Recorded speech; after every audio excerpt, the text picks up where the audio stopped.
First, my apologies. I am 4 months late. As Harin asked me, I gave you a time in March. But health reasons compel me to put it off. And I come today. And you can just see how much the world order has changed from March to today. If I had been in March, we had just seen the beginning of a conflict of Iran. Today you are seeing some outcome. But when Harin asked me about the world order, and I was a bit worried to speak on it. Because unless you are in touch with President Trump daily, you won't know what he will do next day.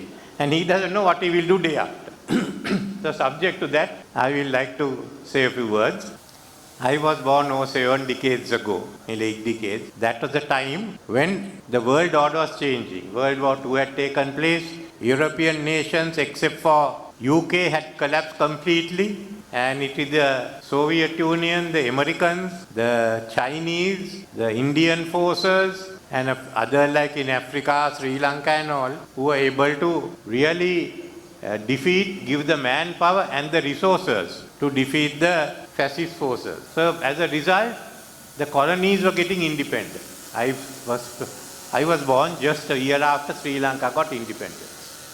So that was the period. First the Asian countries, then the African countries. We went through that. Now that changed in about late 80s, early 90s, when the communist system collapsed and the Cold War that existed between the America and the West and the Soviet Union all disappeared. But now you are at a stage when you are witnessing the next most important, the shift of economic power away from the West or from the West to the East. That is big. Until the mid 18th century, about 1750s or so, India and China were the most powerful areas in the world. China as a country, India as a continent. Now, all that wealth got transferred out to the West. Part of it went to basically for the Industrial Revolution. Now it is coming back. So remember the world you are living in. By 2050, I don't know about me, but all of you should be there. The country with the largest GDP will be China, 50 trillion plus. Then comes India with about 44 trillion, followed by USA. Some in USA say that USA will be second and India will be third. It's immaterial. The gap is so small. So these three countries. Then you have the next big one, that is fourth. What will be the fourth largest nation? France, UK, Canada, Germany, Indonesia with $10 trillion. You have to understand that Bangladesh will have $3 trillion. If they develop faster, they can go up to 4.5. Malaysia, Thailand, all will have $2 trillion. So that's how the world is. I'm not talking Japan will still be there, but the power will go into Asia, to this part of the world. So that is one that is shifting the world. Secondly, there's also the West Asia, where there's fight going on. Most of the countries are wealthy, they'll become wealthier. Towards the end of this century, it will be Africa. That's why China is putting in all its focus on Africa and helping to build them up, because that will be the next country, next continent that will develop fast. So in Asia, Africa. Now I think most of the countries, Western countries and China are trying to have two railways across Africa. One starting from Kenya, goes through Uganda and on to Cameroon. The other one will cut through Angola in the Luanda railway and come out near Dar es Salaam. So you can see how the developments are going to take place. So this is one. Secondly, if you look at nuclear power, there's America. The second one is not one of those great economic players, but Russia. And they have enough, economic strength is sufficient to carry those missiles through.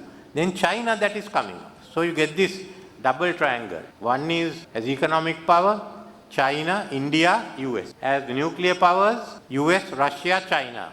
What they fear is that Russia and China together may have more missiles than US. Then how many others will be? Most of them have carried out their tests. India has, many of the others have. So it's a changing world order, which is moving away from Europe. And I must say, in fairness to President Trump, he has recognized that. He has called China and they are the global superpowers. He's accepted. He has not got himself involved in the Ukraine war. Nothing to do, and Russia is not going to invade the rest of Europe. They haven't the capacity to do it. He's also dealing with President Putin. Those are essential. There is a lot of hurt about how is he dealing with Europe, maybe dealing roughly, but the fact is these countries count more. Then again, the adjustment of their relations with India. So there are a whole lot of, I would say, new ones taking the two triangles, how US gets its relations with China, with India and with Russia. Then how China works out, and similarly how Russia works out. And one of the important things is how the India-China relationship works out. So this is one part. Then within Asia, what do we do? There's also another issue, the status of Iran. Iran has been, now again there's a war going on in Iran. They're going to bomb the bridges one day, they are going to bomb the light post the other day, then I don't know, they bomb the trash cans the next day, and whether it will succeed. You all don't remember, but long before your time, we remember that they were going to bomb the hell out of North Vietnam. At the end of it, the Americans withdrew from North Vietnam. North Vietnam took over South Vietnam and made it the Democratic Republic of Vietnam. So if the bombing will work or not, I cannot say. But these are the experiences that we have. The Taliban was bombed by the Soviets, bombed by the Americans, Talibans are still there, whether you like them or not. So this is a part of the world we live in. Now, into this trade and all will develop. So it's a new relationship. How are you going to work it out, especially in Asia around the Taiwan issue? A lot of them have relied on America to do the foreign policy. They can't rely on America anymore. That I think is a fairly good description. Why should you rely on America? Work it out yourself. Americans also realize they have come to certain limits. You can see a lot of changes are taking place in the State Department, for the better and for the worse both. What are the other developments we can look at? I would say two things. One of the biggest impacts is going to be climate change by 2050. Now in England, everyone thought they'll fix air conditioners to their houses. Now the municipal councils have decided to tax the air conditioners. So how are you going to handle? What about water? Have you got enough water? Power. That's one. Second is the issue of AI and automation. One is automation. Other is AI. It's going to put certain people out of work. Other people will have work. But for instance, since I have been doing law, looks like AI is going to knock some of the lawyers out. Some of the accountants will get knocked out. Automation means the factories will be automated. Now China can afford to do that because their population will drop to about 800 million. So automation will help them. But the problem is when you put AI and automation together, finally the number of people you require will be less. Better paid, but a lower number. Then the beginning of our economic ideology and political ideology from the Industrial Revolution was this big division between capital and labor. Should the rewards be taken by those who have invested the capital, or should the reward go to the labor? So how you made those divisions was how the systems work. But now what will happen is it's definitely going to work in the advantage of capital. More capital, less labor. Then whole of what even Karl Marx says becomes rather irrelevant. What do you do? How do people live? They are now talking of basic national incomes, basic national capital. So those are some of the ones that we have to go in. And this background, look at Sri Lanka. We only focus on the present. We had a crisis. We should have managed the affairs better. We had the crisis. Now we've resolved that crisis. We stabilized it. We basically, we stopped producing. So once law and order was restored and political order was restored and we got some funds in, the production started again. In 2022,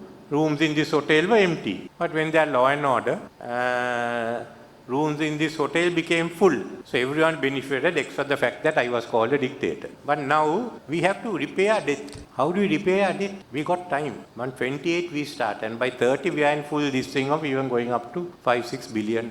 So how do we repay the debt? If this is our growth, then what do you do? Bulk of your money will go in for debt repayment. You can't be borrowing. If you borrow to repay, your debt goes up. So that is the main issue that we have today, which people have missed out. If you have a debt, you must grow. And you must grow faster. The faster you go, the easier it is. Secondly, what is going to be our future? Our position per capita income has been dropping. By 2050, Bangladesh may have a per capita income. Our per capita may be the same as Bangladesh. But we are not expanding. Bangladesh was much poorer than us in 1977. Their GDP is high. Vietnam was much poorer than us after the war was over. Their GDP is high. They go up to 2 trillion by 2050. We are not getting anywhere close to 2 trillion. How are we going to do it? So one is your future. What is the future we have in this country? How can you get a house?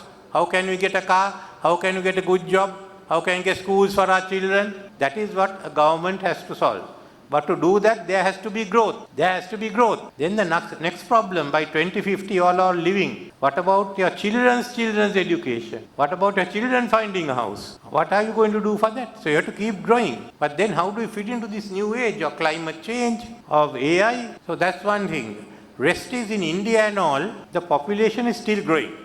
So as the population gets older, the younger people is supporting. Now today in Sri Lanka, in the last 2-3 years, our birth rate is dropping. So the older people are increasing. If you look at us, all those after us for the last 40-50 years, population has been expanding. But if you look at it, in 25 years' time, when you're about 50 or 60, you will find a smaller base. So you're asking them to support an older population. So this is how we have to look at our future. Immediately, how are we going to improve the economic situation? Can we improve the economic situation? And secondly, how those changes to be done? I just described what the world is going to be, where we are going to be. I just mentioned about Thailand, Malaysia and all, because Bay of Bengal is going to be a very important part of the world. Addition to all these countries, now you have what is called the Chengdu-Chongqing corridor. That's a corridor from that which will lead straight through Myanmar for a port in 2 ports in Myanmar. And they are now trying to link up with Bangladesh. So you can see new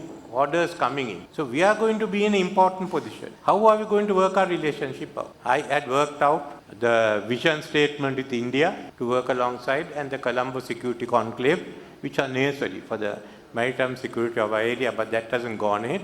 But you have to work something out with India. But at the end of the day, remember, it's not the IMF that saved us. What had to be done. If we went with IMF, we got about $2 billion. If we didn't, we had to do it without anything. And we got that money only from April 2023. Why were we saved? India wrote a $4 billion check for us. World Bank, ADB gave us 600 million. Bangladesh gave us 100 million. And Samantha Power, the US aid, she didn't give that much, but she gave something useful. She gave $50 million in fertilizer the time of the harvesting. That's how we came through. But we have to think seriously. How are we going to put this economy into order? So I don't want to take any more of your time. You will have your questions. So I thought I'll describe to you what I think of the world and I think where Sri Lanka should be going. For you all to decide. It's your future.